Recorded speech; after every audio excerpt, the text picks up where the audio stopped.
Good night.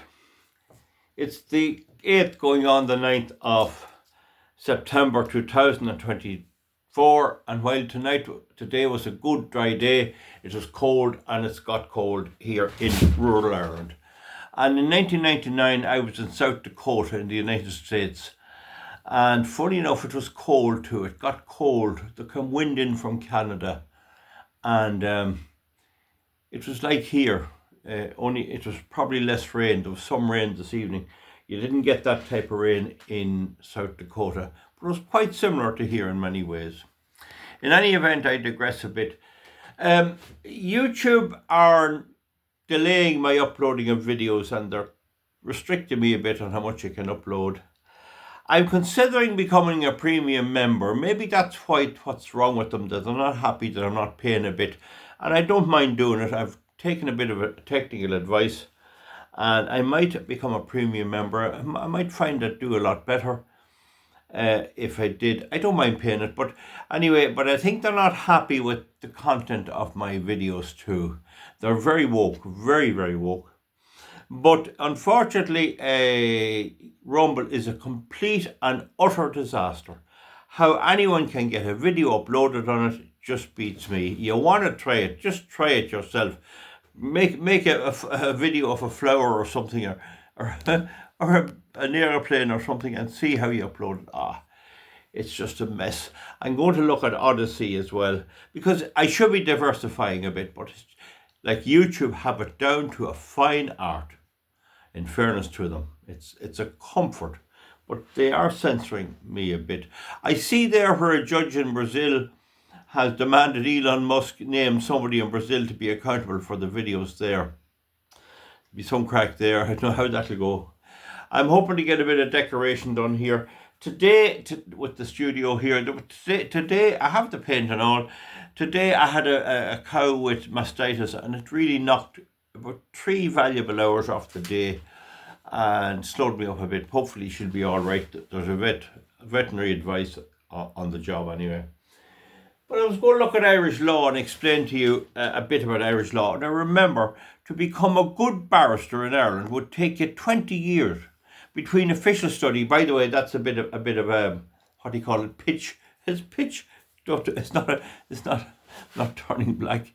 But anyway, the thing is, now what was I saying? Yeah, it take you many, many years. And if you were only to study the Planning and Development Act alone, it'd take you 4 years. It'd take you a year anyway. I took into studying the SCA Directive and the EIA Directive and the Planning and Development Act in 2014, and it took me till now to get a good grip of it. And people say, why don't you study the Habitats Directive and other ones? And I say, they won't enforce what I do know. There's no point studying more. So I try to make government obey those directives. And if I can get that done, we'd have them cornered. There's no need to go studying a lot of other things. On issues like divorce law, I haven't a clue, and I don't want to know. I couldn't waste 10 minutes studying it. God help people in that situation. Oh, good God help them. But I'm not getting involved. I don't want to know. When it comes to land law, I know quite a bit. And I know certain bits of law. But this channel is about education. So we'll give you a little bit of a priming on it. There used to be the Brehon law in Ireland. That's gone. Essentially, that's gone. It dealt with who owned a calf that was reared on a different person's cow, or who those. And there was divorce in it, and a woman could divorce her husband by telling him. So anyway, we needn't be going there, because that's all gone. Ireland was ruled by Britain for 700 or 800 years, and the sources of Irish law today are as follows. European law. The right of the European Union to make law in Ireland is granted by the few constitutional amendments where the Irish people voted to amend the constitution. All EU law in Ireland is granted authority by the Irish Constitution. The Irish Constitution is still the primary document. It was called De Valera's Constitution. It was passed, I think, 54 to 46. But in any event,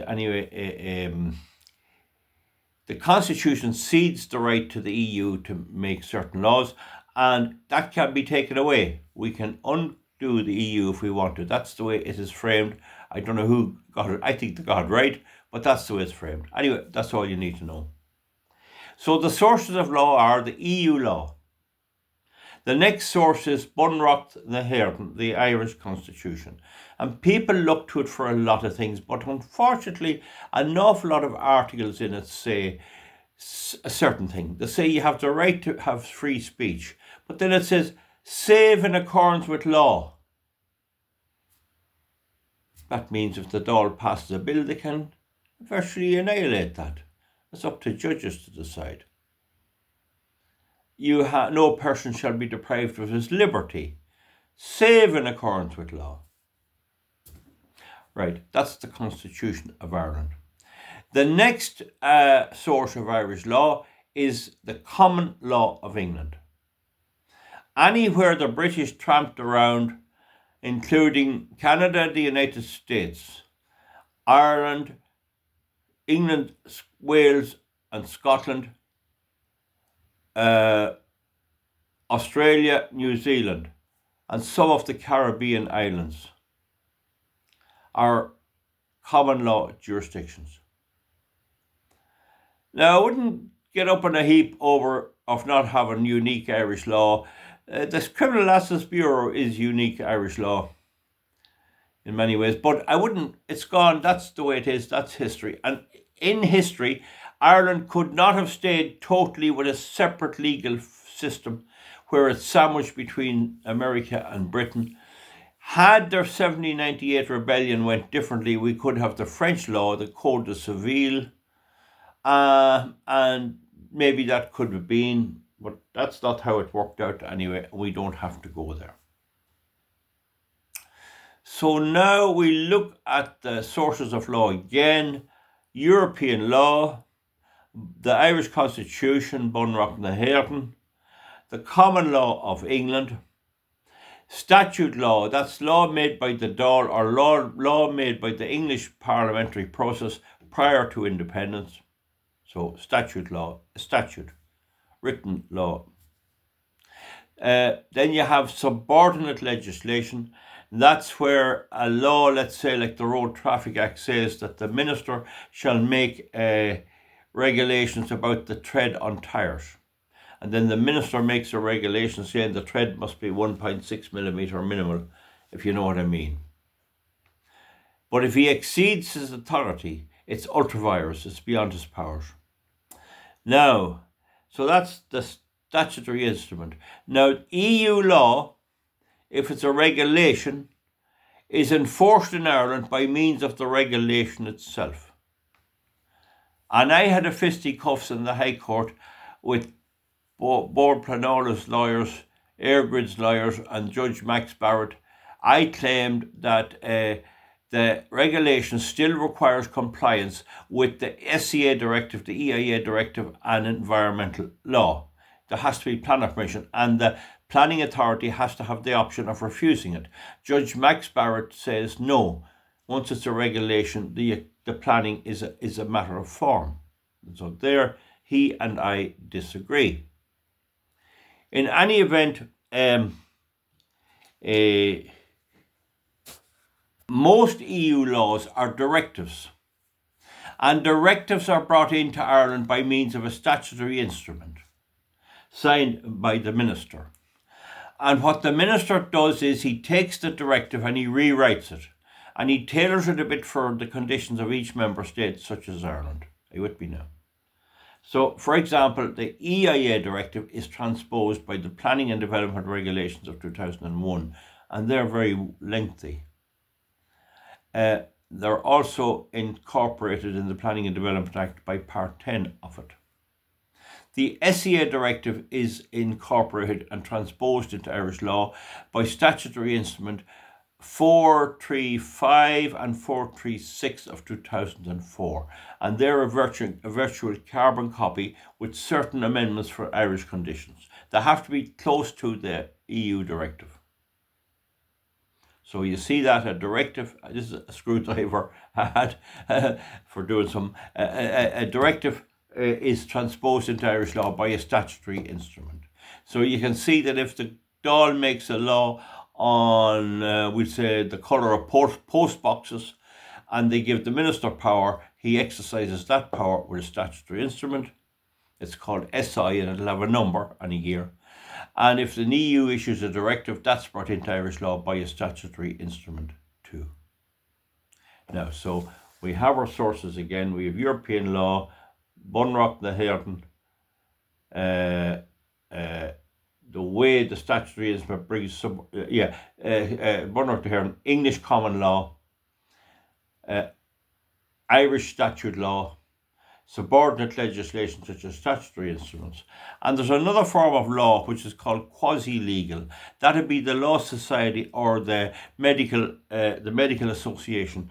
Professional bodies like medical, veterinary and all of that have their own disciplinary body, because the courts are not really up to competence in deciding, let's say, how a heart operation was performed or malperformed or whatever, or how a doctor should have given a certain drug and didn't.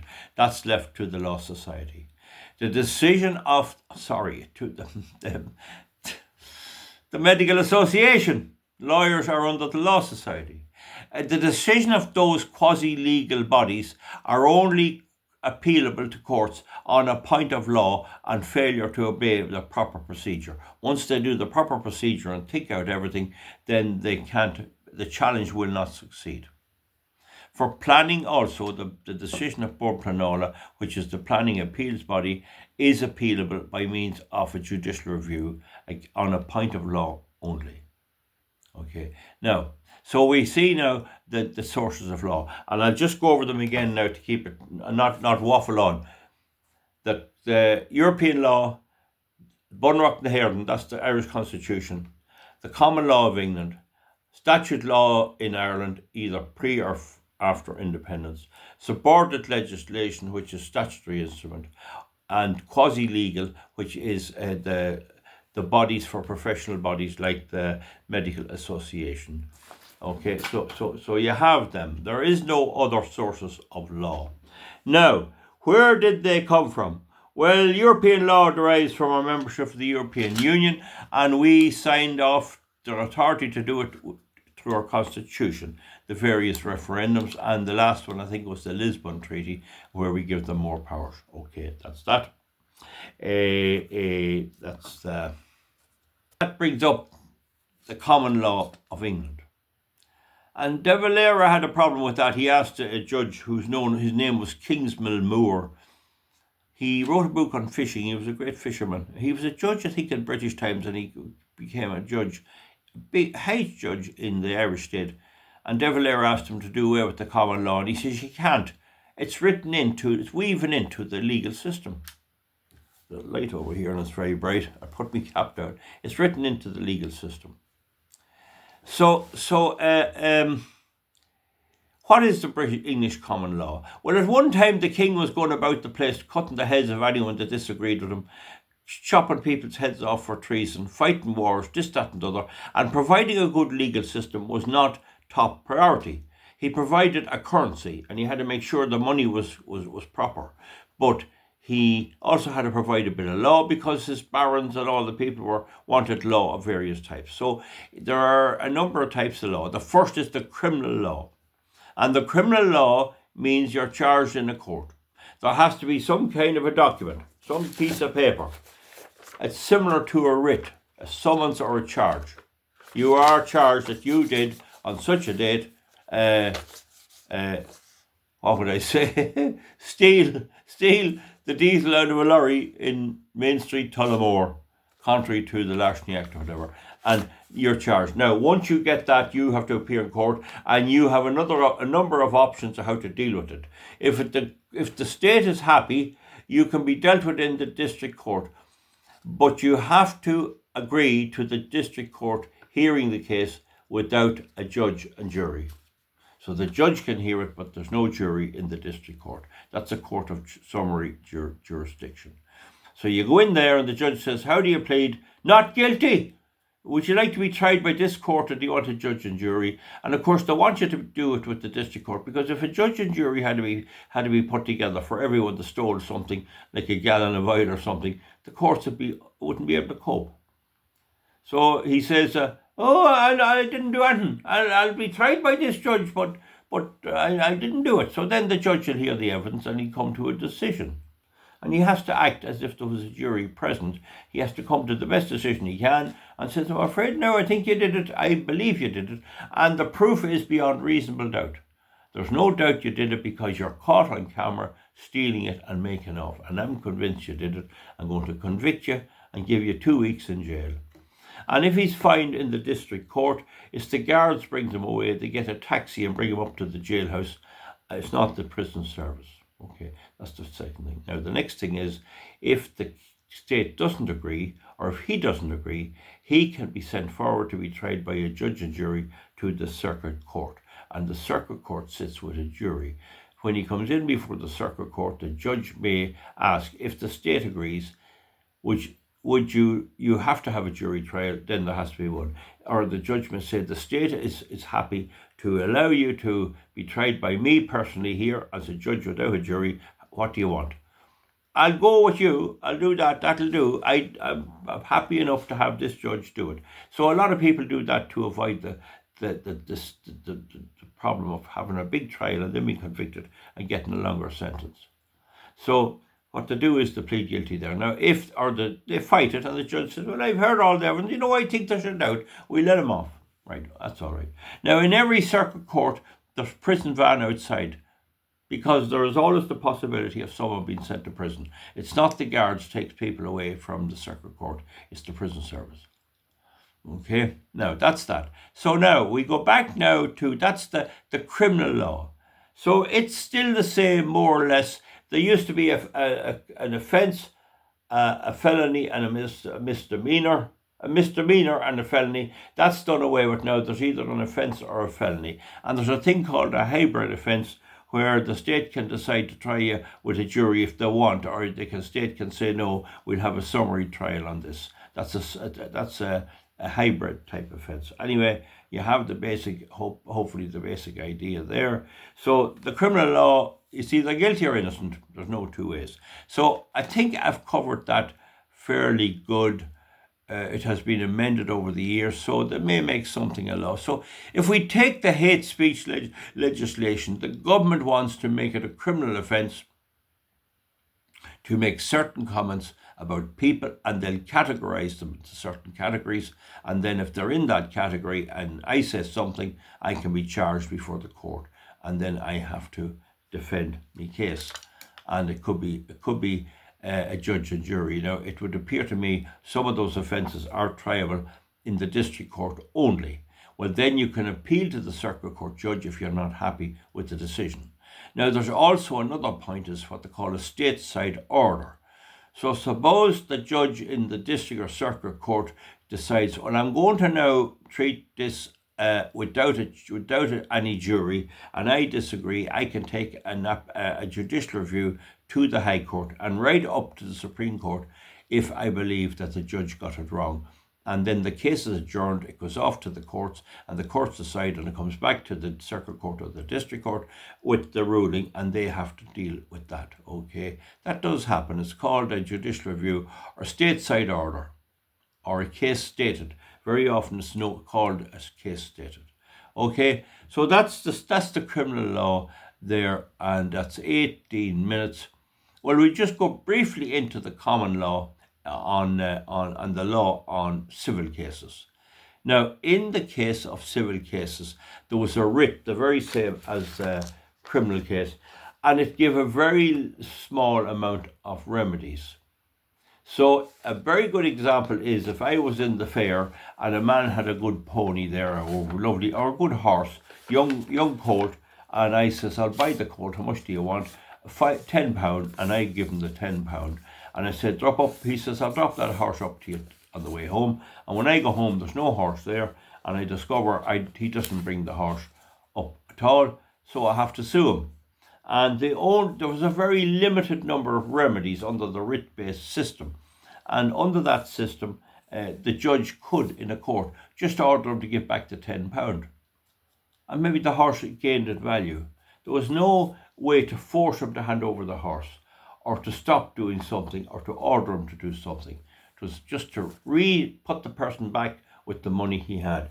So that's the writ-based system. Now, land transfer has to be in writing. A deal for land is no good if it's not in writing. So fella meets another fella. I'll give you that bit of land there, shake hands on it there. There's a deposit of €50. Until it's signed, sealed and delivered, it is not a contract. There has to be a contract completed.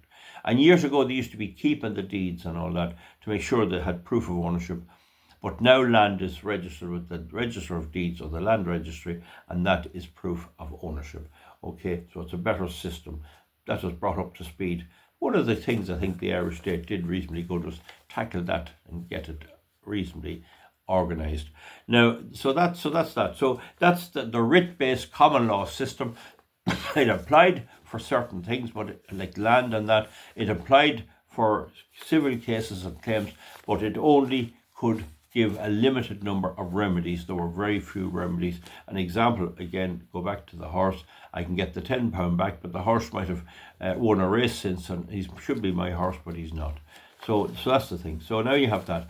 Well, the barons and the big fellas kept an eye on the king and kept plagiarising him in the 12th and 13th century. We can't get our land here, and there's a right away there. We can't get a dispute settled on this, that, and the other. And we go to the courts, and the courts have only a limited number of remedies. So what did the king say? He says, I'll tell you what, I'll set up a court of chancery.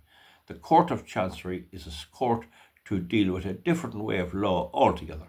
So you had, for nearly 500 years, I'd say, well, maybe 4, the writ court, the basic court, and you had the chancery, the Lord Chancellor, and the Court of Chancery. And so if you went in to the court to sue your neighbour, you had to decide, will you go with the old writ system and take the limited remedies? It was simple and easy. Or will you go with the other one, the chancery way? And that took in the doctrine of equity.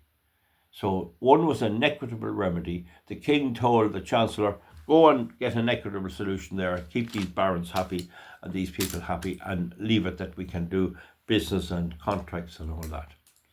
So I don't know when the two courts were merged in Britain, but in Ireland, 1877, the writ-based system, the writ-based traditional old civil English system, was joined, and the two courts were given the same jurisdiction.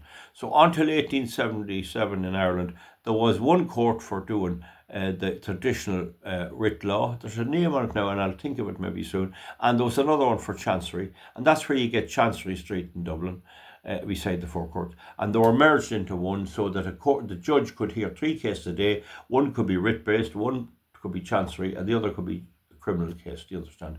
Now, a judge can hear a criminal or civil case in the one day if he wants to, but generally they do split them up, but in small local courts, they're mixed up, all mixed up.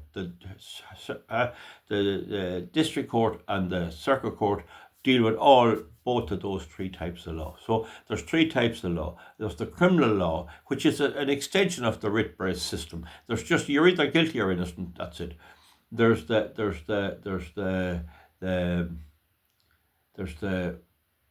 writ-based law for civil law, and that's based for house ownership, land ownership, disputes about land and all that. That's considered written down. You have to have a map and you have to have all that. And then there's the law of chancery, and I'll deal with that separately. Now, there was a thing called Magna Carta, negotiated at Sunnymead about 1260, don't quote me on the exact day, when the barons met the king, and he was forced to yield and give up some of his power. And one of the things which were brought in at that time was a habeas corpus, produce the body. Before that, the police or the army or anybody could take in a person and hold them there for 8 years and not let them out because they suspected them of doing something. But Magna Carta allowed anyone to go into the judge and say, my friend is being held down there in in the prison, or he's down in the police station or somewhere, or up in the military barracks, and we don't know why he's been held. And the judge could order that he be brought in physically, and habeas corpus means produce the body. He had to be brought in, the body of him had to be brought in, live or dead, and he comes in and he's all tattered and torn and not fed, and the judge says, why is this man kept, or why is this woman kept? And the state has to show why he's kept, and there has to be a warrant or whatever to justify the restriction of his liberty. And if the judge is satisfied there's no grounds, he has to order him to be released. That's Magna Carta. That's habeas corpus. That applies all over English-speaking countries. Okay, so you have them. I think I've covered that. It's extremely laborious. In the United States, the English common law of England is the same.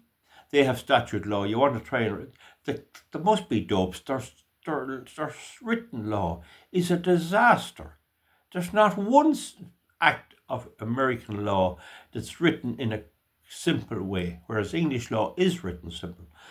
And one thing cancels out the other. And EU law is a bit like that as well.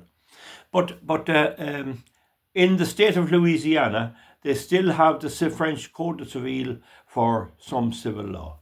They still kept a bit of the French Code Civil because Louisiana was a French colony at one time.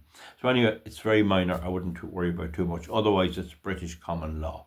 So I think you understand those three things. That's a long video. That'll take a long time to upload. You have the sources of law, European law, the Irish Constitution, common law of England, statute law, subordinate legislation, and quasi-legal law.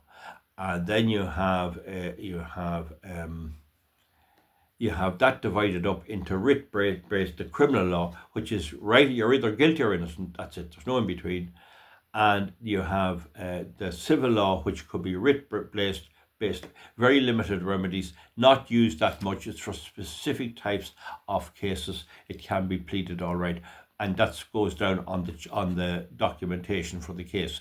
Whereas the rest of it, most cases are chancery. They're the equitable remedy, and we'll deal with the law of equity and all of that goes with it, because that's the main form of civil law. But the law of equity or the writ law has no impact on criminal law. And this comes up and came up in a case in Ireland where judges would say to a fella that stole somebody's tractor and he was caught, you have to pay him back. And so the judges adjourn the case and tell your man to give him the price of the tractor and pay compensation, or he'd jail him. That's illegal because the criminal law is writ-based law. His job is to convict him and sentence him for his crime. He has no authority to enter into the civil law and give him compensation. Compensation has to be sued separately. Now, there's one final big point. All criminal law is against the state. It used to say, I saw a charge of crime in the King's Peace that you did assault Paddy McGorty, in a man living in the King's Peace, contrary to common law, and that was the way it was. So in Ireland, when you commit a crime, you commit it against the public. You commit it against the public. Whereas when you go to civil law, it's between the parties. The state can sue you, but all civil law is between two people. Me and Bord Planola, me and Jack Smith over a fence, or his sheep breaking out into me silage or whatever. And the state is only providing the resolution. Because of that, if you lose, you can be caught for the cost of the other side, because the state's not involved. Where if the state prosecutes you for an offence and you are convicted, you can't be made pay the cost of the state because it's against the state that the charge is. Okay. Now, I think at this time of night, that's enough. I think I've got through that enough. And I'd say that 90% of the people listening won't have a monkey's notion what I'm talking about. That's 29 minutes. So I don't know will I ever get this uploaded, but if you're interested, say, yeah, I'm interested in this, and I'll go on and I'll deal with the law of equity. I'd like to explain the law of equity to you, but unless I get a bit of encouragement, I won't, but we'll see how it goes. Right, folks, thank you very much. We'll see you back for something else. Good. Oh, that's what we'll see you back, if you agree, the law of equity. If not, we'll move on and deal with something else, the price is cabbage or something like that. Good luck. Thank you.